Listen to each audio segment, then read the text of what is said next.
আসসালামু আলাইকুম। বিসমিল্লাহির রহমানির রহিম। প্রিয় দেশবাসী, সূরা আল কাসাস পারা 20 আয়াত 71।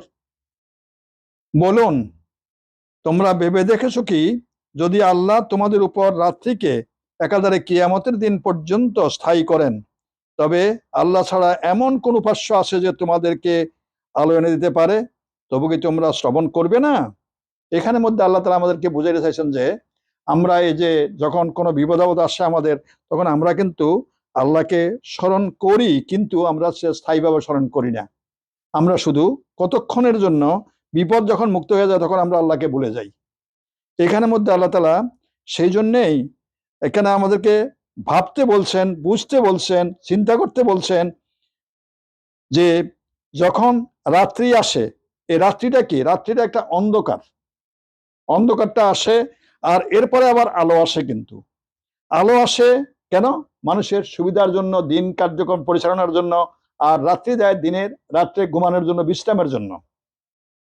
এটাও কিন্তু তারা কোরআনেই বলেছেন যে আমি রাত্রি দিয়েছি তোমাদের বিশ্রামের জন্য, আর দিনকে দিয়েছি তোমাদের রোজগারের জন্য। তো এখন আমরা যে আল্লাহকে উপাস্য হিসাবে আমাদের গ্রহণ করব, সে করতে হলে আমাদেরকে কি করতে হবে? তার দৃঢ় বিশ্বাস এবং ঈমান রাখতে হবে। আর যদি আমরা এই কথার উপরে বিশ্বাস করি যে আল্লাহ তাআলা আমাদেরকে যা রুজি এবং রোজগার দিয়েছেন, তা থেকে কিন্তু আমাদেরকে প্রথমে আল্লাহ তাআলা বলছেন আলিফ লাম মিম যালিকাল কিতাবু লা রাইবা ফীহি হুদাল লিল মুত্তাকিন আল্লাযিনা ইউমিনুনা বিল গায়বি ওয়া ইউকিমুনাস সালাতা মিম্মা রাযাকনাহুম ইউনফিকুন। হে মুমিনগণ, তোমরা যারা ঈমান এনেছো, আমি তোমাদেরকে যে সম্পদ দিয়েছি, যে অর্থ দিয়েছি, তা থেকে তোমরা আমার পথে ব্যয় করো।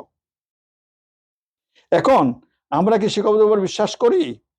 যদি আমরা প্রত্যেকে বিশ্বাস স্থাপন করি, তবেই আমরা কিন্তু মোমেন, নতুবা কিন্তু আমরা মোমেন নয়। আর মোমেন ওই ব্যক্তি যে ব্যক্তি আল্লাহর উপর ঈমান এনেছে, বিশ্বাস স্থাপন করেছে। তাইলে আমাদেরকে কি করতে হবে? এখন এই কথার উপর আমরা বিশ্বাস স্থাপন করলেই আমরা দেখা যায় যে যারা বিপদগ্রস্ত হয়েছে তাদেরকে সাহায্য আমাদের করতেই হবে। যদি আমরা না করি তবে আমরা কিন্তু আল্লাহকে বিশ্বাস করি না, এটা প্রমাণিত। অতএব করে আমি অনুরোধ করব, আপনারা প্রত্যেকে এদের যারা ক্ষতিগ্রস্ত হয়েছে, ক্ষতিগ্রস্তদের পাশে দাঁড়ান, তবেই আপনার ঈমানের পরিচয়। আমিন, আলহামদুলিল্লাহ।